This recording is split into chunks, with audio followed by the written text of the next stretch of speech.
So we're going to try something a little different today. My son and I were making dinner and we got talking about how we can make inexpensive meals. So here's my attempt at making a meal for 4 people for under $5. And it worked out pretty good. At least I think so. Have a watch. So first thing we're going to do is make rice. Now there's different ways you can do it. You can do it on the stove. You can use a rice cooker, and that's great. I learned to do this when I was in my 20s, and it works. So I use it most of the time. But what we're going to do here is we're putting a 1.5 cups of rice into a bowl. It's got to be a microwave-proof bowl. You want warm water, not hot, not cold, just warm. And the idea is you're going to splish it around, and if you look, you can see how the water gets really cloudy. Well, that's some of the starch coming out of the rice. And the idea is you want to rinse the rice 1, 2, 3 times. And that's what we're going to do with this. It takes a few minutes. And you got to be careful you don't spill all the rice out. But as you smush it around with the water running, you're going to see less and less cloudiness to it. Now that's what you're looking for. When it gets to the point that it's fairly clear, you've gotten a good chunk of the starchiness out of it, and I don't know, I think it works better that way. So now that we're pretty well done, you want about, you're going to put about 1 inch of water over the rice. About that. It's not a very scientific method, and I'll show you why. So that's about where it needs to be. And now this is going to go in the microwave.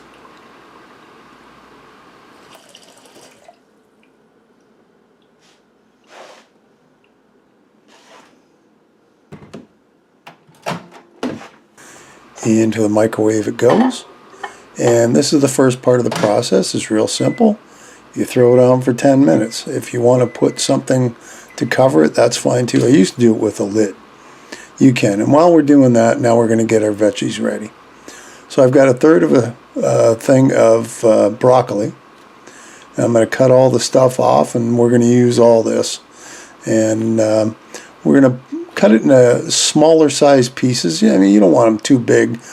I guess if you like that, you can. But I find if you cut it a little smaller, it tends to go around. There's a trick I learned from my mom years ago. You cut things smaller, it looks like you got more. It's psychological, and it works. So this is about what you want it to look like when we're done chopping it all.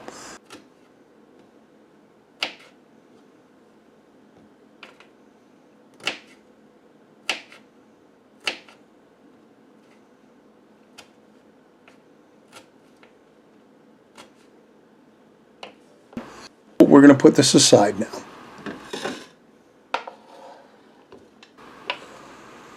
Into the bowl it goes, and it's a good amount. Well, the next thing we'll do is a celery. There's no particular order to any of this. It's 1 stalk, and why 1 stalk? Well, if you got to get under $5, you got to watch exactly what it is you're using. So here's a trick I learned from Chinese food. When you're chopping the celery, you chop it on an angle, and then it makes the celery look a lot bigger than what you would need. So once again, it just looks like there's more. There isn't, but it just looks like it. So everyone gets celery in that, and so we just chop this up into smaller pieces, just like you would. And when we're done, I'm just going to put it on top of the broccoli because it's basically going to go into the pan about the same time. And when we're done, this is what it should look like, something like that. It looks like it's about 3/4 cup of celery-ish. It's all subjective to whatever it is or however it is you wanted to use it. So we'll throw that under the bowl, and then we're going to do our mushrooms next. So this is, I guess, kind of about 4 ounces. I mean, you might be able to get a better deal on them. Maybe so. This was out of a big pack I got at Costco. So the idea is you want them chunky but not super small because they're going to reduce after you cook them. So we're just going to chop them into chunks real quick. And we're going to set that aside in that margarine container till we're ready to throw them into the frying pan. It doesn't take long to do it. I mean, they're 2 big ones. Yeah, obviously. I mean, sometimes when you go to the market and that, you can get the smaller ones. It just depends. This is the way they showed up, you know, from Costco. So you use what you got. You know, you want a few more mushrooms? Well, you know, if you get a deal, usually the 8-ounce packs I get, you know, a half of that is more than enough. So I figured this is about what we would use.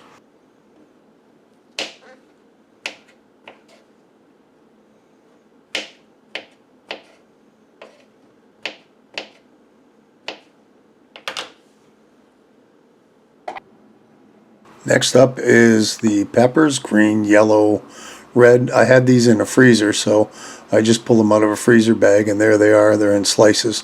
So that's what we're going to use. You can use chopped. You can, and there's the onion. I already had it chopped up. There's not a lot there, about a half an onion. So into the pan goes a little bit of oil, and of course you want it on medium heat. And you're going to want to make sure that it warms up. Once it's warmed up, throw your onions in. Of course, you're going to give them a stir, let them cook down a little bit. They'll start turning translucent. And you don't want to cook them down so they're getting brown. So you just want them so they're kind of cooked, and then you're going to throw your mushrooms in, because they do take a little bit of time to cook down. But we're not going to get them all the way cooked down because it's not really necessary. Though, as we go and we keep throwing stuff in, these will cook down.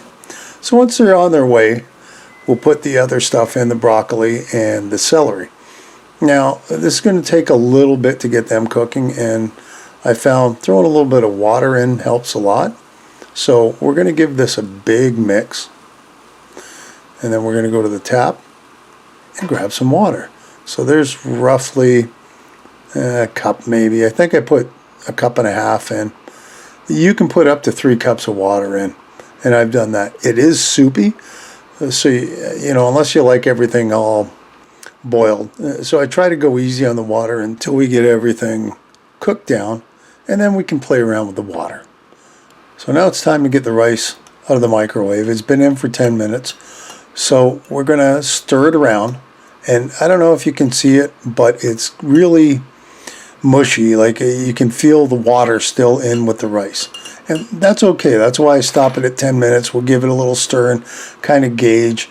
You got anywhere from 2 to 5 minutes to go. So I'm going to put it in for another 4. And I think that's going to get it pretty close to where the rice needs to be.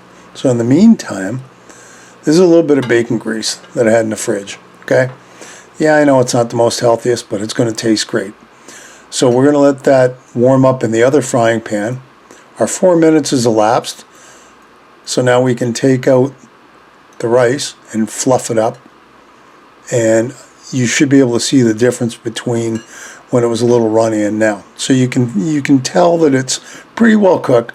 And the beautiful thing about rice is if it's not cooked properly, if it's too hard or whatever, you add a little more water and play with it. So we're giving the veggies a stir, and they're starting to look really good. It's not going to be too long until this all comes together. We're getting down to the last little bits and pieces, and it'll be pretty good when it's done. So we're going to add a little bit of water, and I think you can see it's still watery, but it's okay because when we're done mixing it, putting some cornstarch in, it's not going to be anywhere close. So here's our luncheon meat, $1.50. You can see the Dollarama tag on it. And now the fun thing is, I don't usually use this stuff, but it's old-fashioned. So you get a key and you get to open it. So you got to find the little tab. My son thought this was really cool. He'd never actually seen something opened like this. And you just kind of spin it around. It's a great thing. I mean, if you don't have a can opener, it was a great invention way back when, in the 30s or 40s, whenever they actually made it.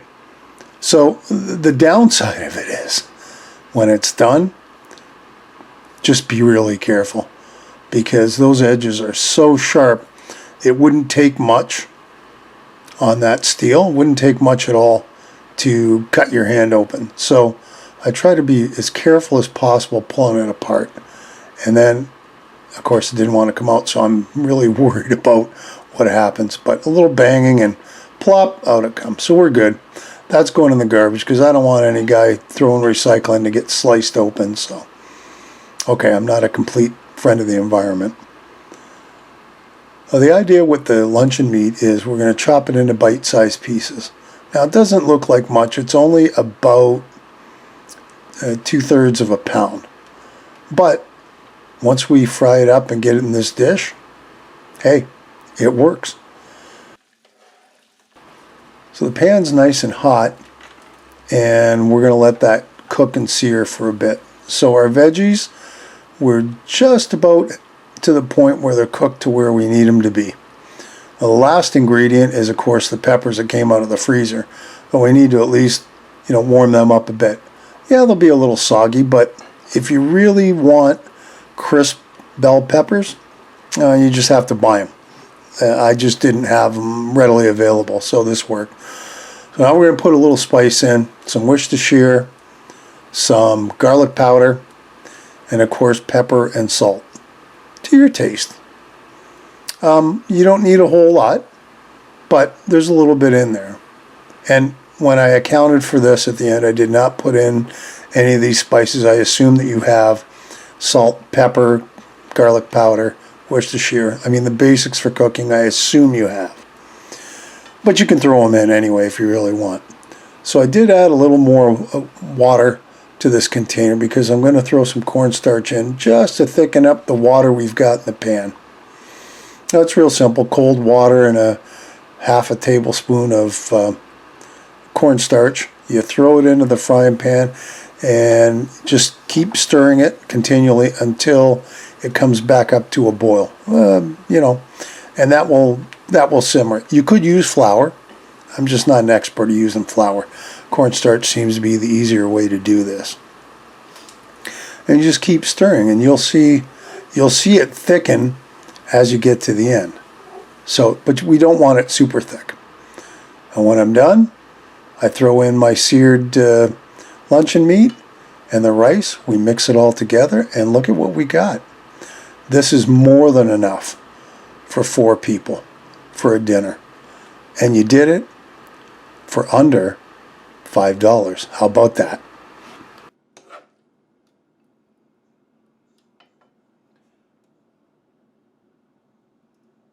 Here's our ingredient list, and this is what we used.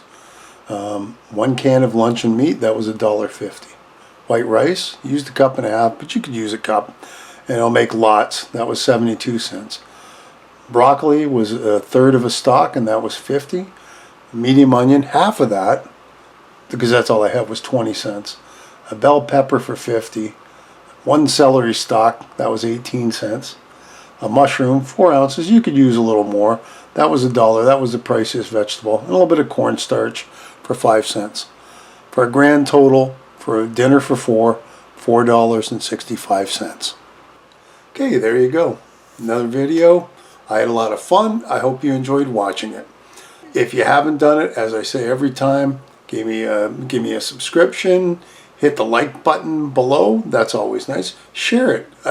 Hey, I'd love it if you share this video. And anything else, leave me a comment below. Hit the bell. That'll tell you the next time I upload a video.